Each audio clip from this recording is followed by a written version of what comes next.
Pink. Next వచ్చేసి magenta pink.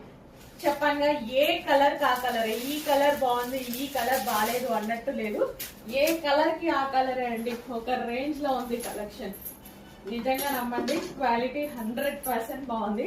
Pure georgette. నాకు ఎంత నచ్చితే ఇంతగానో చెప్తానన్నమాట. ఎక్కువగా నచ్చినప్పుడు ఎక్కువగా చెప్తాను నేను. చాలా బాగా నచ్చింది, ఎందుకంటే అందరూ తీసుకుంటే వాళ్ళకు కూడా యూజ్ అవుతుంది అన్న విధంగా చెప్తా అనమాట. సో ఫ్రాక్ కానీ దుపట్టా కానీ, సో గ్రాండ్ ఫ్రాక్ అండ్ దానికి వచ్చేసి దుపట్టా. ప్రతి కలర్ బాగుంది కదా. ఇప్పుడు నేను 3 కలర్స్ చూపించాను. 3 కలర్స్ కూడా ఎక్సలెంట్ గా ఉన్నాయి. మన దగ్గర ఏ కలర్ లేకపోతే ఏముంది, కలర్ ఒకటి తీసుకోండి సరిపోయింది. అన్ని ఒకసారి వేసుకోం కదా. ఇంత మంచి గ్రాండ్ పార్టీ వేర్ ఐటమ్ చాలా రీజనబుల్ లో ఉంది. కరెక్ట్ గా ఆలోచించండి, 100% పిక్ చేసుకోండి.